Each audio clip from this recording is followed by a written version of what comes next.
welcome back with me, Miss Wanda. In this video, we will learn about narrative text. Have you ever heard or read the story of Malin Kundang? Well, Malin Kundang is an example of legendary stories that is included in narrative text. So, do you know what is narrative text? Before getting into the main material, we must know what learning objective we should achieve after learning this material. First, siswa diharapkan mampu mengkomunikasikan gagasan dan pendapat secara sederhana dalam berbagai bentuk diskusi, kegiatan kolaboratif, dan presentasi secara lisan. Yang kedua, siswa mampu mengidentifikasi konteks gagasan utama dan informasi rinci dari teks narasi lisan dan tulisan yang disajikan dalam bentuk multimodal. Dan yang terakhir, siswa mampu merancang dan mempresentasikan teks tulis berbentuk narasi fiksi atau non-fiksi dengan memperhatikan fungsi sosial, struktur teks, dan unsur kebahasaan. Narrative text is type of the text that tell a series of events in a chronological order. Jadi, teks naratif adalah jenis teks yang menceritakan serangkaian peristiwa secara kronologis. The main purpose of narrative text is to entertain the reader or listener. However, it can be used to convey moral message or implicit information from the stories. Jadi, selain digunakan untuk menghibur pembaca, teks naratif juga bisa digunakan untuk menyampaikan sebuah pesan moral dalam sebuah cerita. And now we will talk about the generic structure of the narrative text.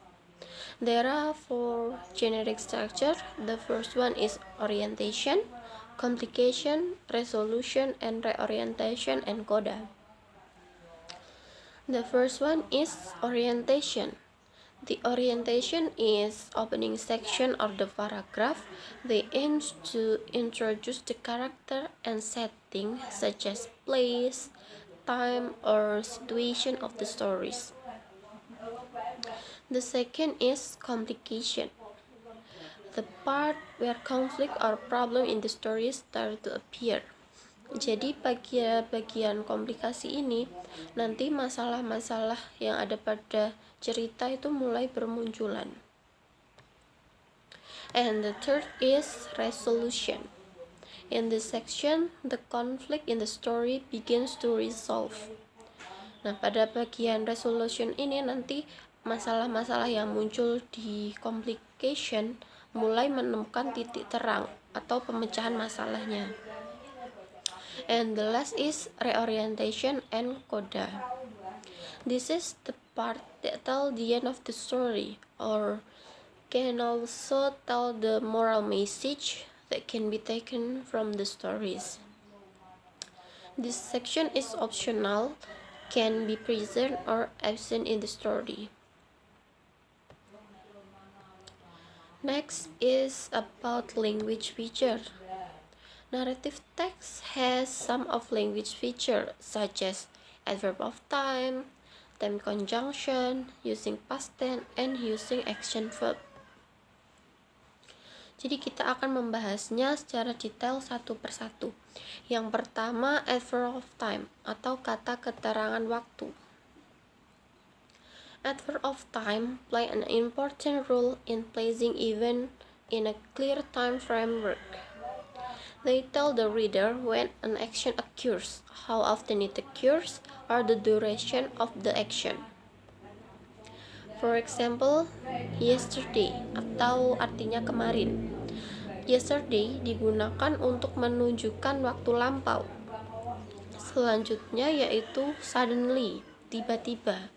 Tiba-tiba digunakan untuk menunjukkan waktu yang dilakukan secara mendadak. And next is often. Often atau sering digunakan untuk menunjukkan frekuensi. Frekuensi seberapa sering kegiatan itu dilakukan. Dan yang terakhir is everyday, yang artinya setiap hari. Everyday digunakan untuk menunjukkan durasi. Nah, dengan menggunakan kata keterangan waktu atau adverb of time yang seperti dicontohkan tadi, penulis dapat menciptakan alur cerita yang kronologis dan mudah difahami oleh pembaca. The second is use time conjunction. Time conjunction links events in the stories and show the relationship between them. Time conjunction help to create a smooth and coherent storyline. For example, when yang artinya ketika, digunakan untuk menunjukkan waktu terjadinya suatu peristiwa. And selanjutnya then, kemudian, digunakan untuk menunjukkan urutan peristiwa. Contoh lain is before and after, sebelum dan sesudah, yang digunakan untuk menunjukkan hubungan temporal atau sebab akibat. And next is until, yang artinya sampai. Until bisa digunakan untuk menunjukkan durasi waktu. Nah, penggunaan time conjunction ini membantu pembaca untuk memahami urutan kejadian dan hubungan sebab akibat dalam suatu cerita. The third language feature is using past tense. Narrative texts often use past tense verb to show that the story takes place in the past. The use of past tense help create a sense of the narrative as a record of events that have passed. By using past tense verb, the writer can take the reader back in the time and make them feel like they are expressing the event in the stories. Kenapa sih teks naratif itu menggunakan past tense? Kenapa tidak menggunakan simple present atau tenses lainnya?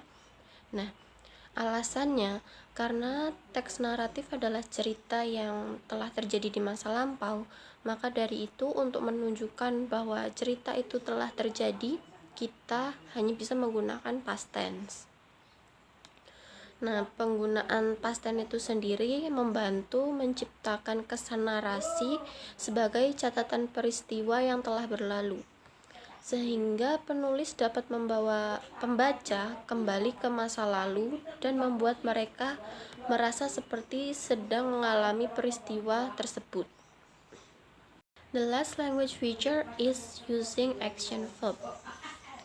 Action verb describe the action performed by the character in the story. Action verb bring the story to life and make the reader feel like they are directly watching the event themselves. For example is walk, yang artinya berjalan, state, tinggal, jump, melompat, and run, berlari. Jadi penggunaan action verb itu menciptakan narasi yang dinamis dan menarik, serta membuat pembaca ikut merasakan kejadiannya secara langsung. Oke, and now kita akan membahas kinds of narrative text, jenis-jenis narrative text. Narrative text sendiri itu terdiri dari berbagai macam jenis. Ada fairy tales, myth, legend, fables, horror, etc. Kita akan membahasnya satu persatu. Yang pertama is fairy tales atau dongeng. Fairy tales are fictional stories that often feature fantasy characters such as fairies, giants, or talking animals. Usually, fairy tales contain moral message and end in happiness. Dongeng seringkali menampilkan tokoh-tokoh fantasi seperti peri, raksasa, atau hewan yang bisa berbicara. For example is stories from Cinderella, Snow White, or Timun Mas. Okay, next is legend atau legenda. Legend is a story that is considered as a true story and relates to the origin of a place, event, or character. Legend often reflect the cultural value and belief of the local community and contains elements of history and myth. Jadi, legenda adalah cerita yang dianggap sebagai kisah nyata dan berhubungan dengan asal-usul sebuah tempat atau karakter. Nah, legenda tersebut seringkali mencerminkan nilai-nilai budaya dan kepercayaan masyarakat setempat, serta mengandung unsur sejarah dan mitos. For example, is cerita tentang Tangkuban Perahu, Malin Kundang, Sangkuriang, ataupun Roro Jonggrang. Nah, selanjutnya yaitu myth atau mitos. Myth are the stories related to belief of a society. Myths often tells about gods and goddesses, the origin of the universe, or supernatural events. For example, is cerita tentang Nyi Roro Kidul. The fourth is fables. Fables are stories that feature animals as the main character and contains moral message. The animal in fable usually have human-like traits and characteristics. Jadi, hewan-hewan yang diceritakan pada fabel itu kebanyakan memiliki karakteristik dan menyerupai perilaku manusia. Contohnya seperti kisah Ant and Grasshopper, Deer and Crocodile, Tortoise and Hare, and etc. The fifth is horror stories. Horror stories are stories that aim to cause fear or suspense in the reader. Those stories often feature elements of the supernatural, violence, or mystery. For example, ghost stories, story about supernatural beings, and also extra. The sixth is science fiction. Science fiction is a story that combines elements of science and technology with imagination. Often explore the possibilities of the future or alternate world. For example, is the work of Isaac Asimov and the works of Jules Verne. And the seventh is romance stories atau cerita romantis. Romance stories are stories that focus on the love relationship between two main characters. These stories often feature conflict or obstacles that the character must overcome. For example, is stories from Romeo and Juliet. And this is an example of a narrative text. This text tells about the legend of Surabaya, where the first paragraph, which is the red sentence, is the orientation part. They introduce the characteristics and setting of the story. The second paragraph in the black sentence is the complication part, the problem that occurs from the story. And the last paragraph is green sentence is the resolution of the story.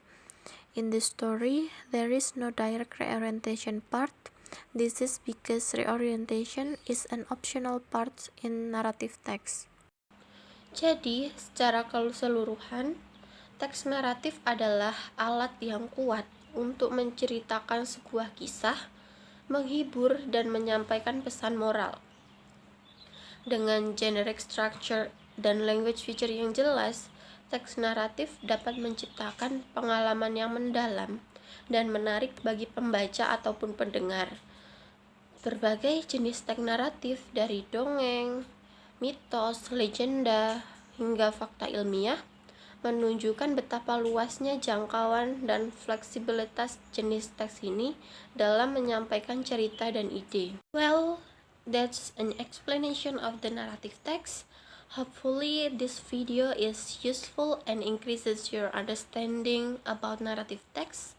See you in the next video. Bye bye.